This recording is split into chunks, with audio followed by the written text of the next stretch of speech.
नमस्कार, आप देख रहे हैं मातृभूमि। मैं आपके साथ शोभना यादव। बात करेंगे देवभूमि देवघर की, जहां के हादसे ने कई बड़े सवाल पैदा कर दिए हैं।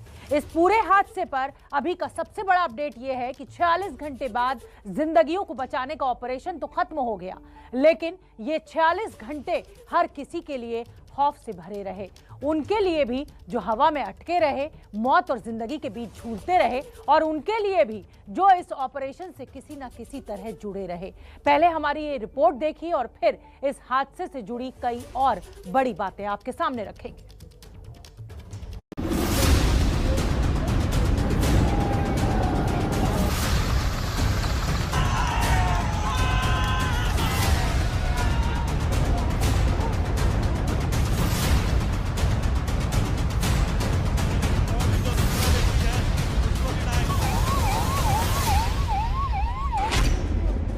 झारखंड के देवघर में जिस रोपवे हादसे ने पूरे देश को सन्न कर दिया, वहां जिंदगियों को बचाने वाला ऑपरेशन आखिरकार पूरा हो गया।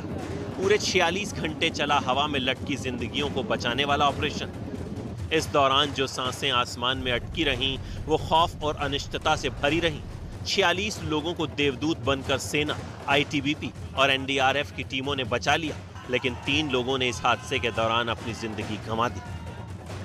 टोटल रेस्क्यू ऑपरेशन खत्म। आईटीबीपी वाले जो पहाड़ के ऊपर तैनात थे वो अभी नीचे की ओर जाने की कोशिश में है। वो लोग नीचे जा रहे हैं, यानी कि ये जो लगभग 46 घंटे का जो रेस्क्यू ऑपरेशन है वो लगभग खत्म हो गया है। जो इधर रेस्क्यू ऑपरेशन में जुटे थे वो लोगों का कहना है कि और कोई फंसे नहीं है, यानी कि रेस्क्यू ऑपरेशन खत्म। एनडीआरएफ डे 1 से जब इंसिडेंट हुआ, इमीडिएटली यहाँ पर 45 मिनट्स से 50 मिनट्स में पहुंच गई थी, और उसके बाद में जो ऑपरेशन जहां पे केबल कार जिसमें डैमेज हो गया था, उसमें जो है जो लोकल पब्लिक यहां पहुंची हुई थी फर्स्ट रिस्पॉन्डर के तौर पे, उनको असिस्ट किया और उनको एवेक्यूएट किया।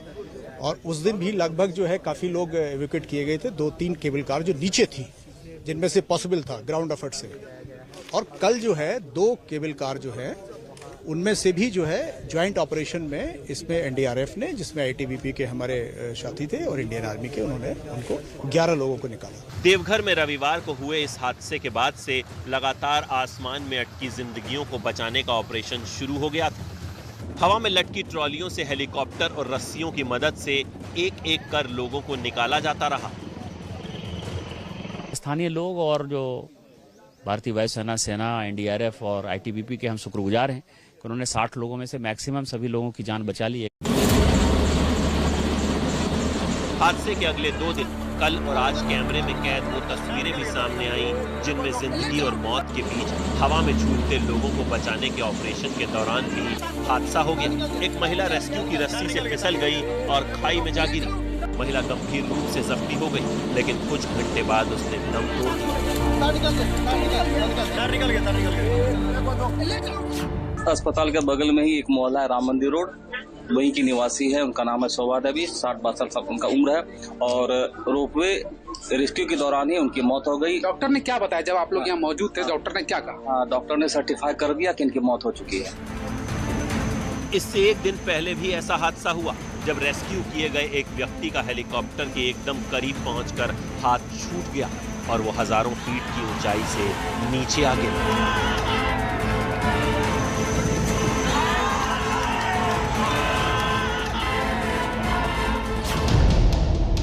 हादसे के बाद भी ऐसे हादसों ने उन लोगों को खौफ से भर दिया जो घंटों आसमान में जिंदगी और मौत के बीच झूलते रहे। ज्यादातर लोगों को बचा लिया गया है, लेकिन जिस खौफ का सामना इन्होंने हादसे के वक्त किया है, वो शायद ही जिंदगी में ये लोग कभी भूल पाएंगे। देवघर रोपवे हादसा के बाद जो रेस्क्यू ऑपरेशन चलाया गया, उसमें सोमवार को 32 एवं आज मंगलवार को 14 लोगों को रेस्क्यू करके निकाल लिया गया है। सभी को देवघर के सदर अस्पताल में भर्ती कराया गया है। इस वक्त हम देवघर के सदर अस्पताल में हैं। यहाँ वही लोग मौजूद हैं जो करीब 45 घंटे तक वहाँ रोपवे में अंदर ट्रॉली में फंसे हुए थे। हम लोगों से बातचीत करेंगे। मैडम, कहाँ से आप आई हैं और क्या नाम है? चंदा देवी। हम लोग सीतामढ़ी से आए हुए हैं। बिहार से आए? बिहार से। तो कब आप लोग फंसी थी ट्रॉली में? संडे को फंसे थे शाम में। कब आप लोगों को निकाला गया? आज सुबह में निकाला गया है। करीब करीब घंटों वहाँ थी, तो कैसा अनुभव रहा वहाँ? अनुभव हो रहा था कि हम लोग अब नहीं निकल पाएंगे, यहीं पर रह जाएंगे।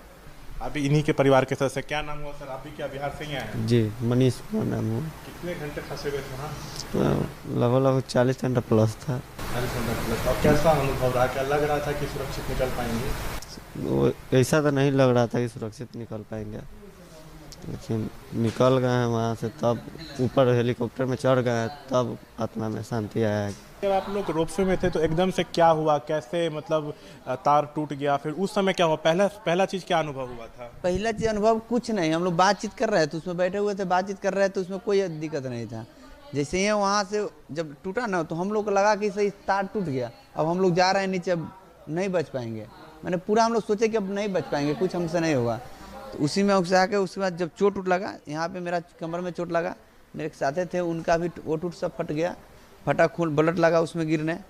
फिर भी बर्दाश्त करके उसमें हम सब आदमी को समझा के रखें कि चलिए भगवान से प्रार्थना करते हैं। जब वहाँ से जाता था तो बोलते थे कि आधा घंटा 1 घंटा में हेलीकॉप्टर आ रहा है, उतार दिया जाएगा, उतार दिया जाएगा। 24 घंटा हम लोग उसमें रह गए, हम लोग को कोई सुविधा वहाँ तक 24 घंटा में नहीं पहुँच पाया।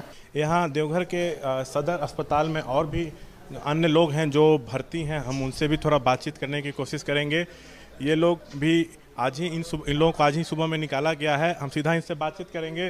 देखिए यहाँ पे युवा हैं, उनके माता पिता भी साथ में बैठे हुए हैं। हाँ, ये कितने घंटे आप लोग फंसे रहे हैं वहाँ? More than 42 hours. 42 आवर। कैसा अनुभव रहा, क्या लग रहा था? फर्स्ट डे तो no hope, there was no hope on the first day, but जब यस्टरडे जब एयरफोर्स आई तब से हम लोग का होप थोड़ा बढ़ा और तब से हम लोग थोड़ा नॉर्मल रहना शुरू किए। वही सब लोग हैं जो अंदर 40-45 घंटे तक ट्रॉली में फंसे हुए थे, उन पर क्या बीता है उन्होंने हमसे यह साझा किया है। उनके परिजन यहाँ साथ में मौजूद हैं, उन लोग में खुशी है कि उनके जो परिवार के सदस्य हैं, बेटे हैं, वो सुरक्षित वापस आ गए हैं। कैमरा पर्सन शैलेश के साथ शशांक कुमार, एबीपी न्यूज़, देवघर। खौफ की कहानी लोगों के जुबानी जो फंसे इस रोपवे में। हेलीकॉप्टर से बचाव अभियान के दौरान कल एक शख्स की रस्सी टूटने से मौत हो गई थी और आज भी एक महिला का सुरक्षित निकालने की कोशिश जो थी वो नाकाम रही। हेलीकॉप्टर से महिला को बचाने के लिए फेंकी गई रस्सी रोपवे में फंस गई और महिला जमीन पर गिर पड़ी। उसे फौरन अस्पताल ले जाया गया, लेकिन तब तक देर हो चुकी थी और सवाल ये है कि इस हादसे का जिम्मेदार कौन है। प्रशासन ने रोपवे हादसे को सख्त कार्रवाई की बात तो की है, लेकिन अब तक किसी की गिरफ्तारी नहीं हुई है।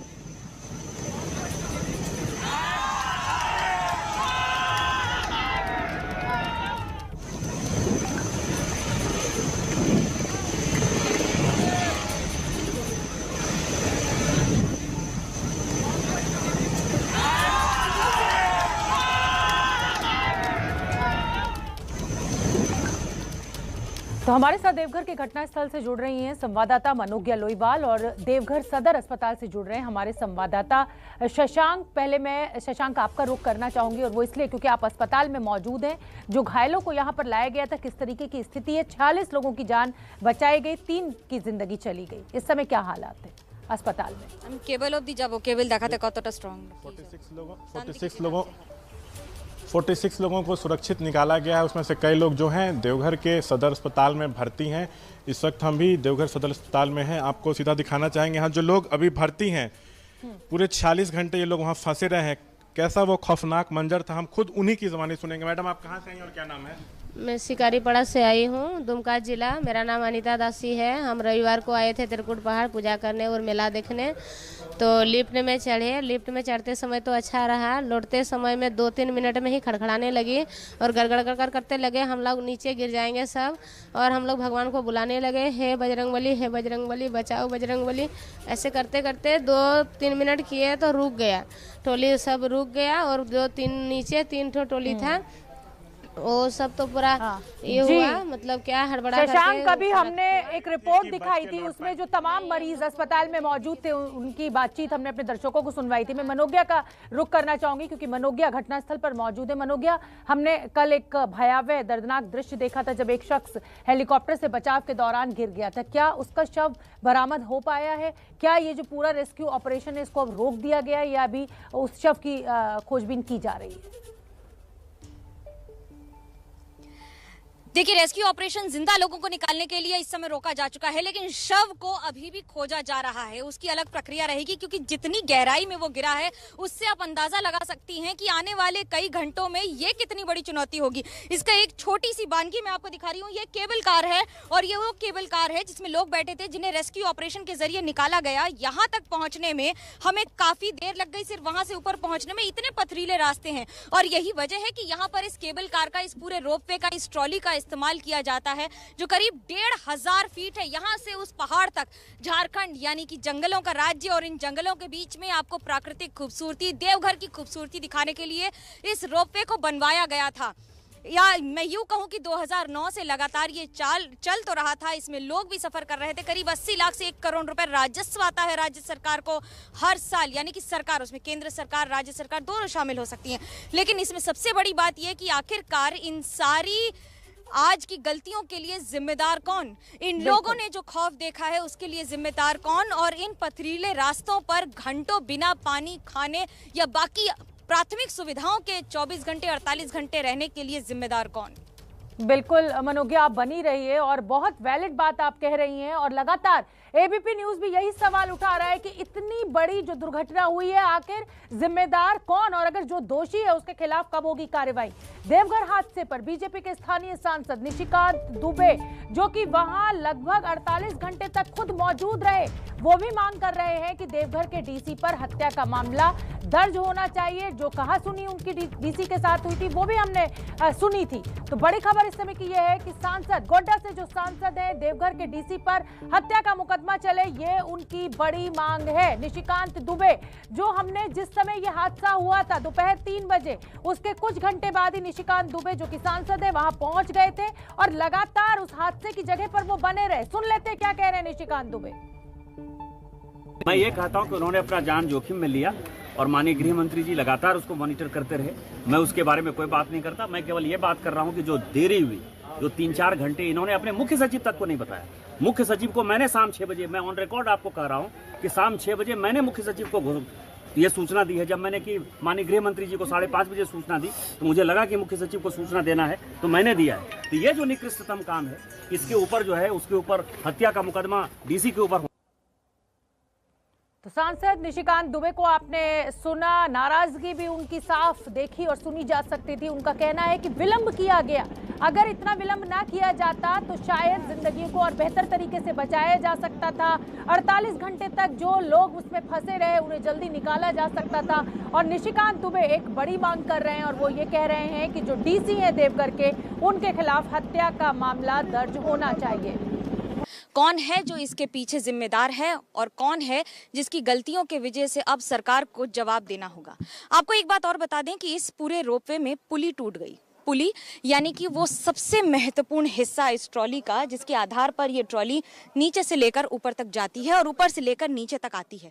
ये लगातार इसका कनेक्शन और इसका करेक्शन, यानी कि इसको लगातार ठीक हमेशा ध्यान रखा जाता है कि ये ठीक से काम कर रही है कि नहीं। अगर सरकार की ओर से यानी कि प्रशासन की ओर से इसे लगातार तय किया जा रहा था कि ये ठीक से काम कर रही है, तो फिर ये गलती हुई कैसी? दरअसल दिलचस्प और बहुत महत्वपूर्ण बात यह है कि हर रोज इस ट्रॉली, इस पुली के सारे पहिए और ये इस रोपवे के सारी ट्रॉलीज के पहिए लगातार चेक किए जाते हैं। अब इस चेक करने के दौरान गलती हुई या फिर कई चीज़ों की अनदेखी कर दी गई या पिछले कई दिनों से अनदेखी की जा रही थी, ये सवाल रह ही जाते हैं। राज्य सरकार पर, झारखंड पर सवाल उठ रहे हैं जिसके जवाब उसे देना पड़ेगा। इस पूरी प्रक्रिया में आपको ये ट्रॉली एक आपको बता रहे हैं, जो ये पुली का हाल आपको देख के पता लग जाएगा कि आखिरकार इस रोपवे के इन सारी सीट्स का क्या हाल था। और जो लोग फंसे हुए थे, ज़रा उनका अंदाज़ा लगा लें, जो यहाँ पर 48 घंटे से ज़्यादा यहाँ लगातार फंसे हुए थे और अपनी जान खो भी बैठे हैं। राज्य सरकार की ओर से, प्रशासन की ओर से, केंद्र सरकार की ओर से कई सारी फोर्सेस को लगातार लगाकर लोगों को सुरक्षित निकाल तो लिया गया है, लेकिन अभी ऐसे कई सवाल हैं जिनका जवाब मिलना बाकी है। कैमरा पर्सन सूरज पांडे के साथ मनोज्ञा लोईवाल, त्रिकुट, देवघर, झारखंड। तो चलिए मातृभूमि में सुर्खियों के बाद आगे बढ़ते हैं, बात मध्य प्रदेश की कर लेते हैं, जहां मामा के नाम से मशहूर मुख्यमंत्री शिवराज सिंह चौहान की सरकार का बुलडोजर आजकल खूब चर्चा में है। खासतौर से खरगोन और बड़वानी जिलों में उनका बुलडोजर खूब जोरों से चल रहा है। ये वही जिले हैं जहां रामनवमी वाले दिन उपद्रव हुआ था। बुलडोजर का एक्शन इससे भी जुड़ा है, लेकिन जिस तेजी से बुलडोजर चल रहा है, प्रदेश की सियासत भी उसी तेजी से गरमा रही है। हमारी ये रिपोर्ट देखिए।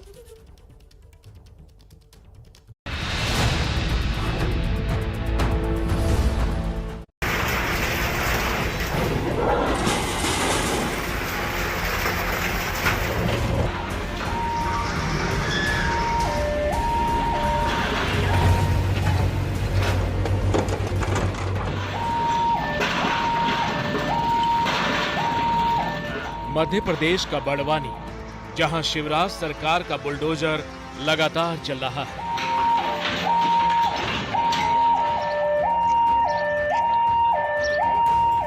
सिर्फ बड़वानी नहीं, खरगोन में भी बुलडोजर का एक्शन जारी है।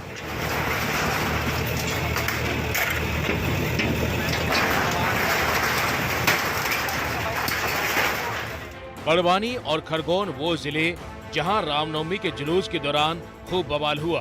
घर और दुकानों में तोड़फोड़ और आगजनी तक हुई। हालात अब काबू में हैं और इसके बाद अब एक्शन हो रहा है।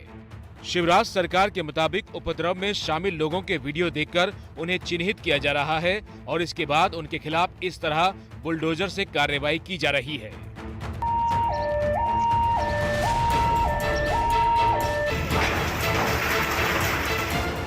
लेकिन मामा यानी शिवराज के बुलडोजर के इसी नॉन स्टॉप एक्शन पर मध्य प्रदेश में राजनीति का पारा गर्मा गया।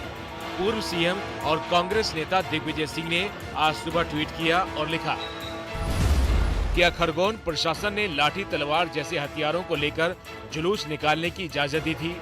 क्या जिन्होंने पत्थर फेंके, चाहे जिस धर्म के हो, सभी के घर पर बुलडोजर चलेगा?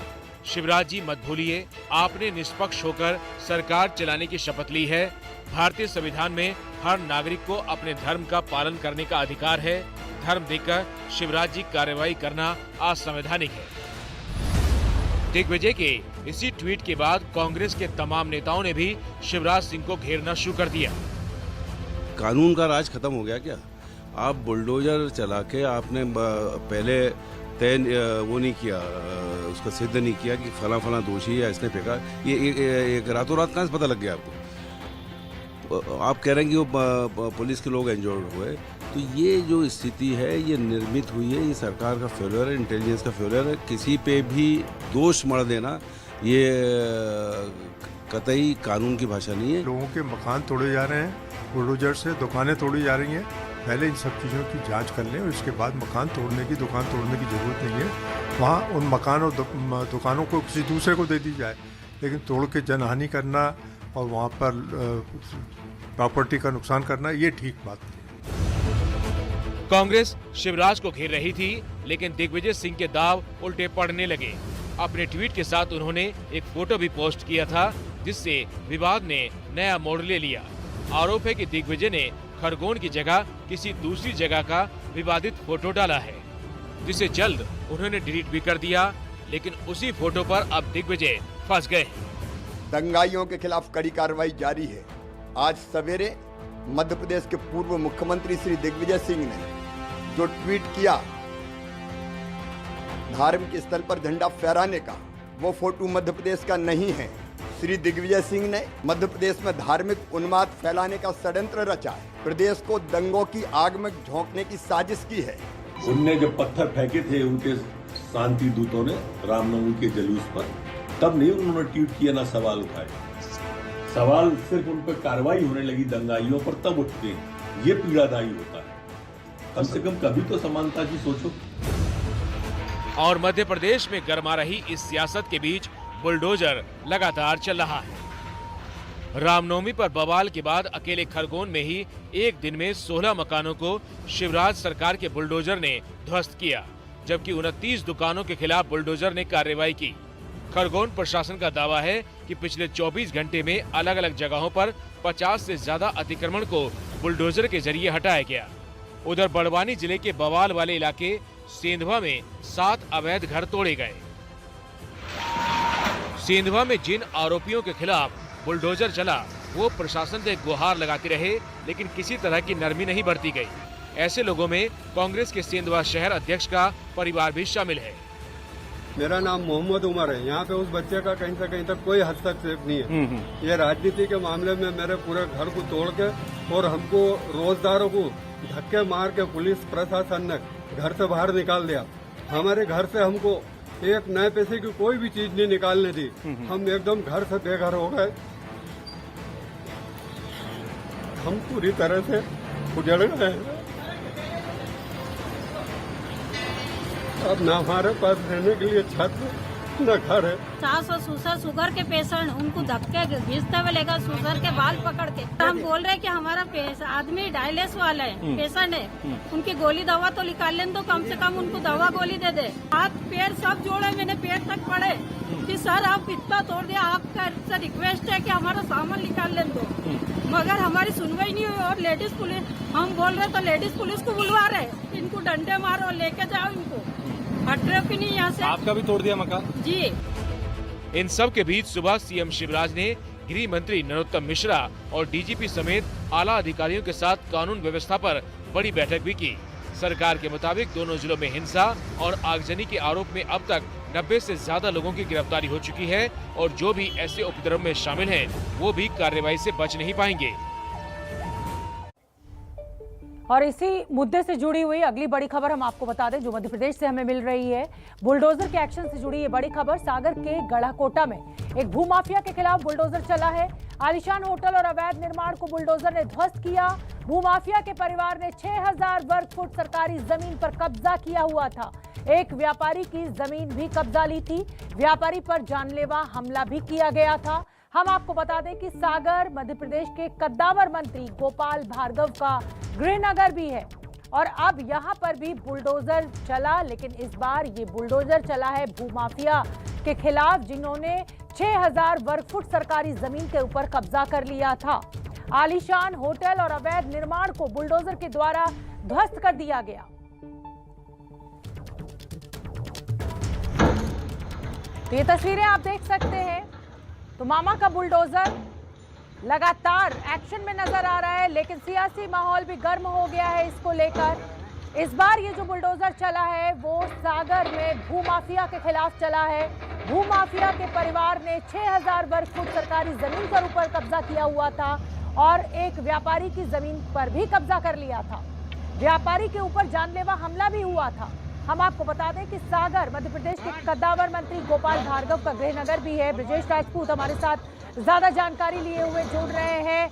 ब्रजेश, आप जानते ही हैं जिस तरीके से ये बुलडोजर चल रहा है शिवराज सिंह चौहान का, सियासी माहौल भी गर्म है, लेकिन इस बार ये बुलडोजर लगता है कि सही दिशा में चला है, क्योंकि सरकारी जमीन के ऊपर भूमाफिया के कब्जा का ये पूरा मामला। देखिए शोभना, ये रिंकू और टिप्पू ठाकुर नाम के 2 आरोपी थे जिन्होंने कुछ दिनों पहले एक व्यापारी पर चाकू से हमला किया था। इसके खिलाफ बहुत सारे मामले दर्ज थे पहले से ही, और इन्होंने गढ़ाकोटा में एक जमीन पर अतिक्रमण करके बहुत बड़ा होटल वो बनाया था, जिसकी कीमत तकरीबन 2 करोड़ रुपए थी। और जैसे ही इन्होंने एक नया मामला किसी को जानलेवा हमला किया, सरकार तुरंत हरकत में आई और सरकार ने आज इनका तो बुलडोजर चला के वो होटल गिरा दिया है। मगर मैं आपको बता दूं कि आज सरकार ने एक आंकड़ा जारी किया है, उसमें सरकार ने बताया है कि उन्होंने पिछले कुछ दिनों में तकरीबन 12,000 करोड़ रुपए की 15,400 एकड़ जमीन को मुक्त करवाया है। इसी तरीके से भूमाफिया, गुंडे और अपराधियों के कब्जे से।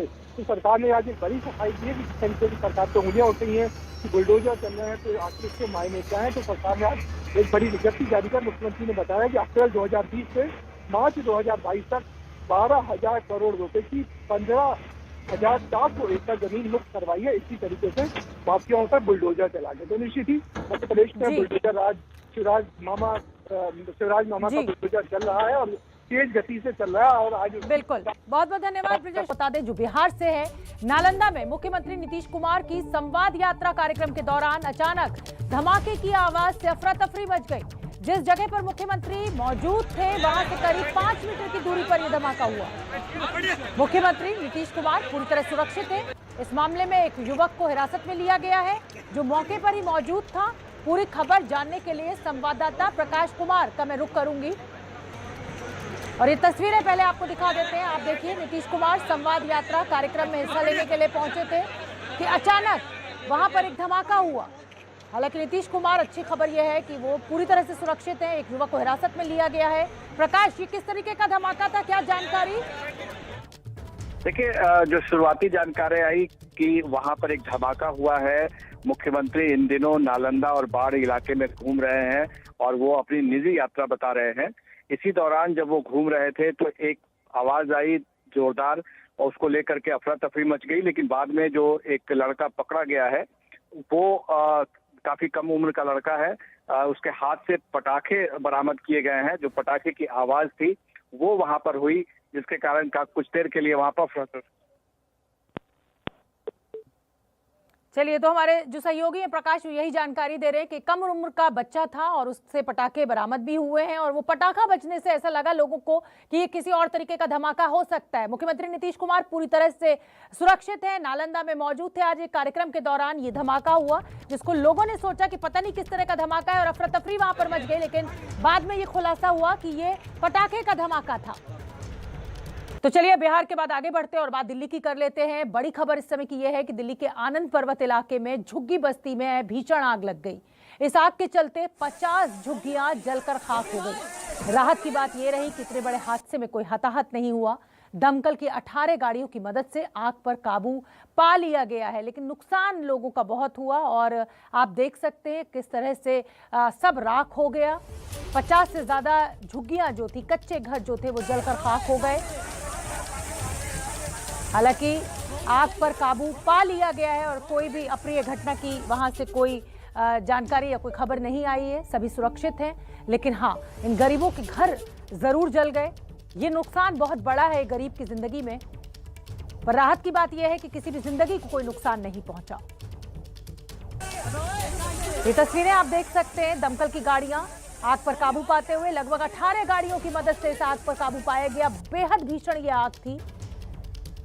स्थानीय लोग जो इस झुग्गियों में रहते थे वो फौरन आग फैलते ही बाहर निकल गए और दमकल की गाड़ियों ने फिर आग पर काबू पाया। 18 गाड़ियों को लगना पड़ा इस आग पर काबू पाने के लिए।